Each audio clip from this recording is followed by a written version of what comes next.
Hello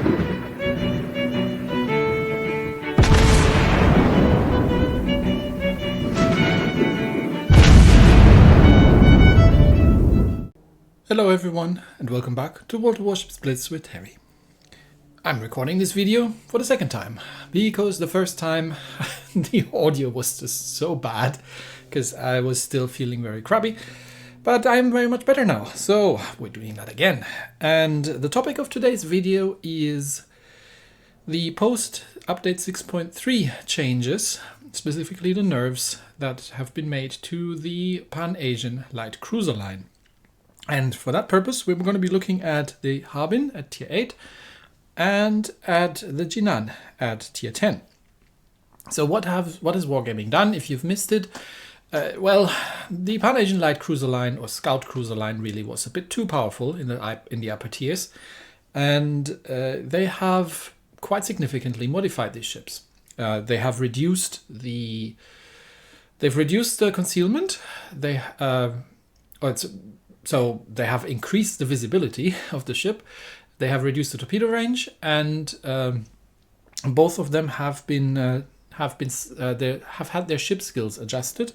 So the Harbin now has a fuel smoke 1, which means it's a shorter duration fuel smoke, which is significant because if you're using your fuel smoke to cover your to do things like covering your turns, then you have to be aware that you may not have enough smoke to do a full 180.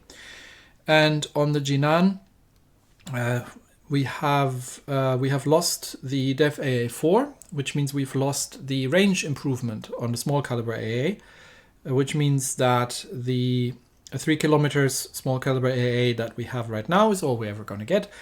It's not bad, but obviously it was better before, let me put it that way.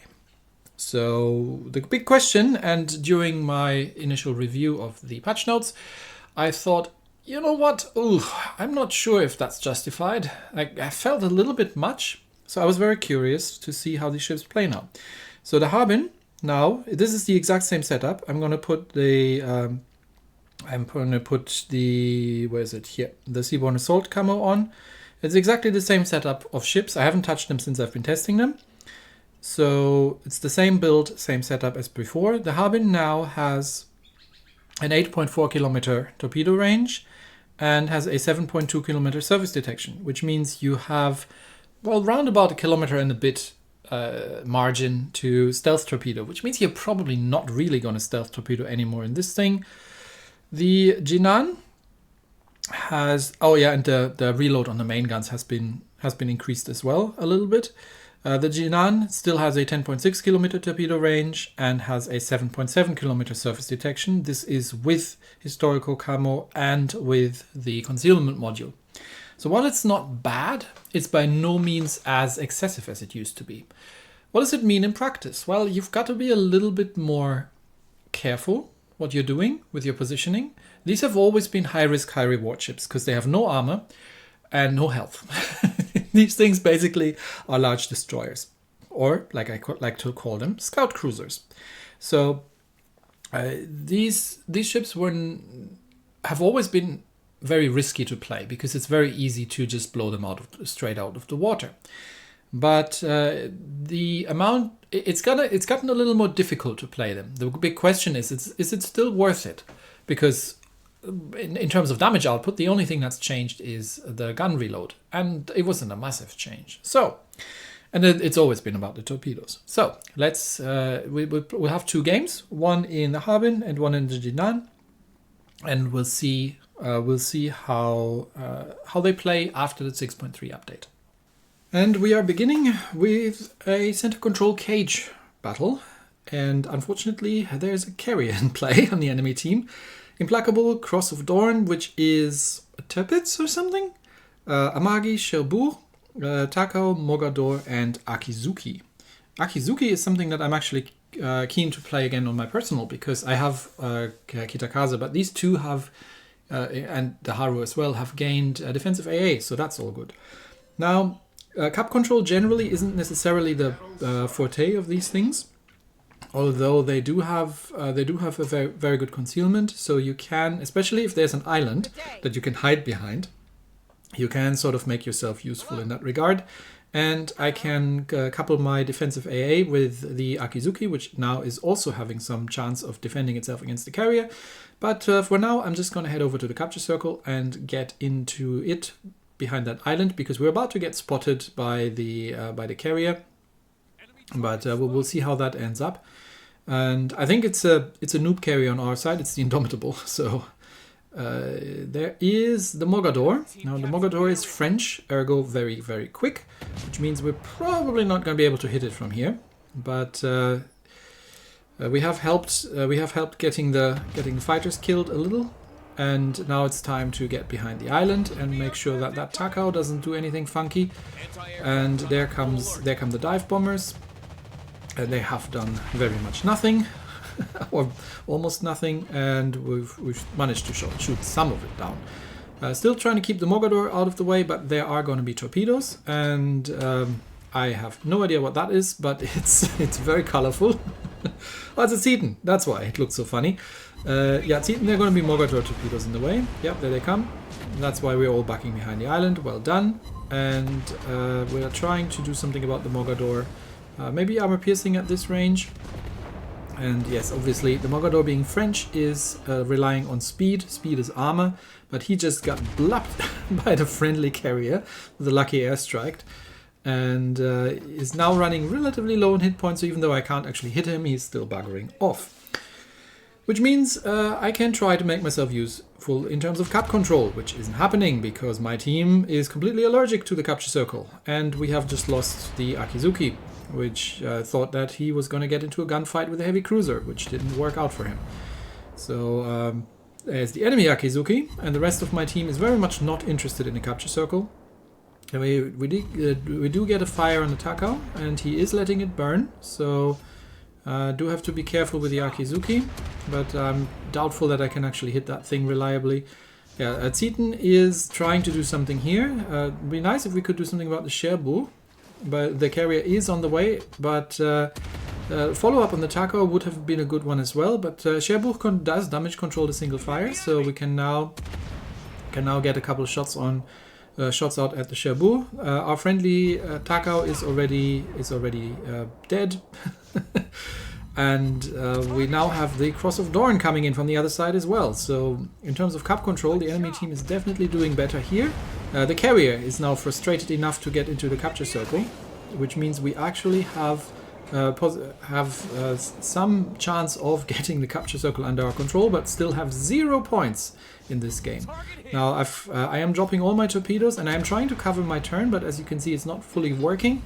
And I think the Cross of Dorn is now pushing ahead. Has dodged these torpedoes, but I still got 2 more on the other side, which means we're getting a fire burning on this thing. But now the Mogador has gone all the way around. It has started changing our Indomitable, and the Indomitable is not the best when it comes to dealing with destroyers due to the complete randomness of the dive bombers, and I have no hit points to work with. But I do have a lot of very angry guns, so that should be the Cross of Dorn if I'm lucky. And I do need to get the Mogador out of the way before he can do something about our carrier. Okay, Mogador dead. Cross of Dawn on Permaflood, so let's try to get that thing killed before anything else happens. And he takes out our Indomitable. Indomitable is helping. Okay, Cross of Dawn is dead. That leaves that Sherbu over there. But the rest of my team is sort of bimbling about somewhere in the countryside. We do have a couple of points now, but we've never even managed. And the Implacable has taken out the Kansas. While being chased by one of our destroyers, so that Implacable is probably going to go down, but there's Amagi, Sherbu, Takao. I'm going to have to be very, very lucky to make it through that here. Fuel smoke up, but again, the problem is I have to trigger it early, and I'm not going to get a full turn out of it. So a couple of torpedoes in the direction of the Sherbu, the rest against the Takao. But yes, obviously there come all the torpedoes now. And I think the carrier has died. Yeah, the carrier has died. There's only one destroyer left, which has managed to sink the enemy carrier. But I'm now forced into an awkward position. I have gotten a couple torpedo hits in. I think just one on the Sherbu. And a second torpedo hit on something, but it's not going to be enough. There's no chance for us to win this anyway, so I may as well go down fighting and see who gets to kill, who gets to take me out. If it's the Akizuki or if it's the Cherbourg, because nope, never mind. It was the Takao. Yeah, there was no way we were ever going to win this. And the destroyer on our team is now, what is that actually? Let's see. There's the Amagi. Oh, it's a Yugumo. Well, you've killed the carrier. Well done. It only took 6 minutes to do so, and or 5. And we've never had capture control. You would have been extremely useful inside the capture circle early on. But, well, he's been spotted, which means he's now a very dead Yugumo. So, given that he's the last ship alive, I don't think he's going to get any torpedoes away. And we've done what we could, but the battle is lost. Now, has the Harbin been significantly impacted by the nerf? Yes. But as you can see, it's still an extremely powerful ship. I mean, this was a less than ideal scenario in which I've been operating. So this is still an extremely powerful ship, and still extremely capable of doing a large amount of damage. But how does it look at tier 10? So let's try that out. And we're back. Epicenter engaged this time, and again it's a carrier battle. Midway, Schlieffen, Colombo, Ibuki, and a Sejong on the enemy team. So let's see how useful we can make ourselves. No destroyers to speak of. There's a Fletcher, but obviously the carrier being somewhat of a problem, and our AA has been a little bit reduced in effectiveness, but we still have pretty decent AA. The big problem obviously being if the carrier decides to focus on us.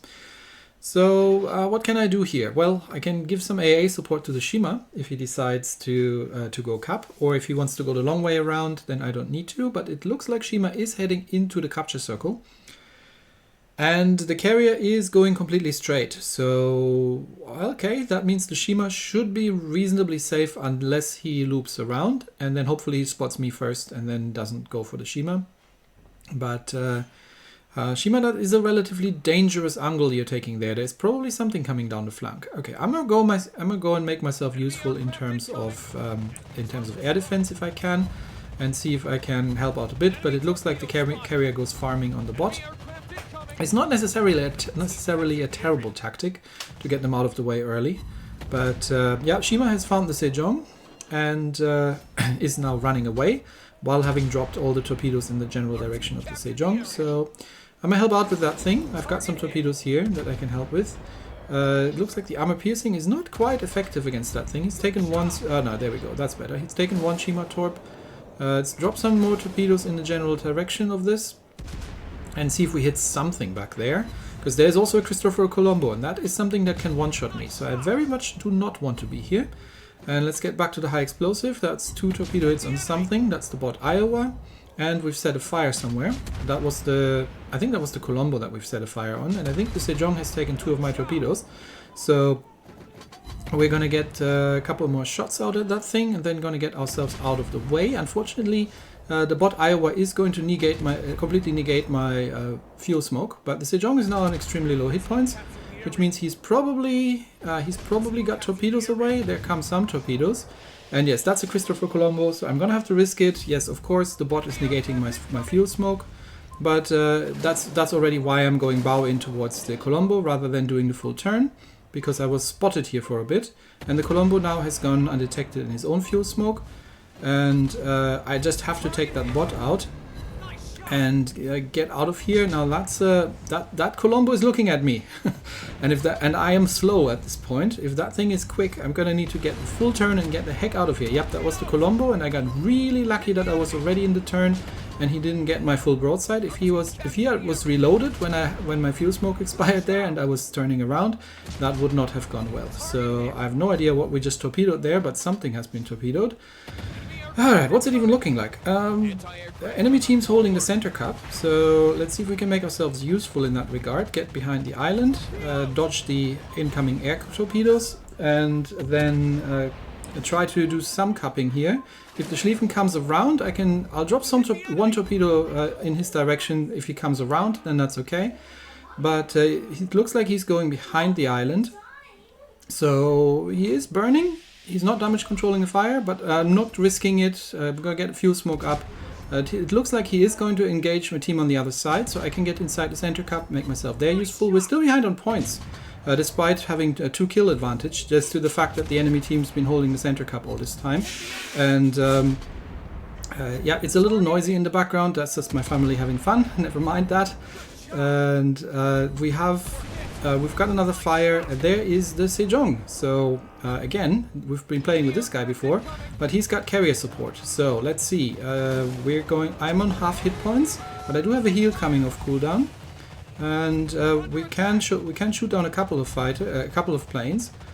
But yeah, Sejong is there definitely, and I'm not going to be sitting around here. Yeah, there he comes. He comes out.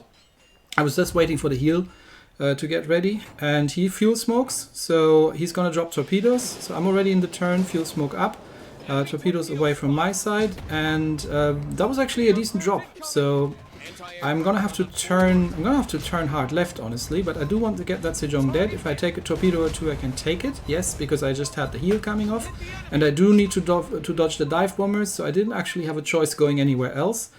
But we've managed to take down the Sejong, we've dodged the torpedoes from the midway, and now he's the only one left, so I think we have made that happen.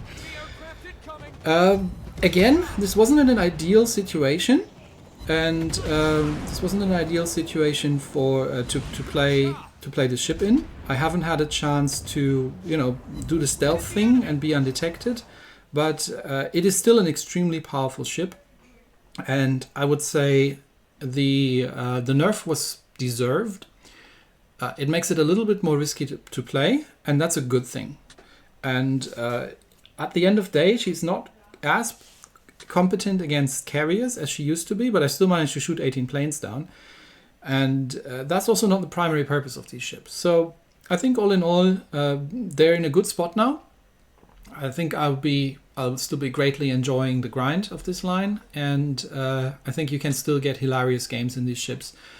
And even under adverse conditions, they can still do very, very well. So I'd say, in retrospect, that was a good balancing change, and I'm quite happy about it. How the ships perform still after that. Anyway, that's it for me today. Thanks everybody, and I will see you next time. Bye bye.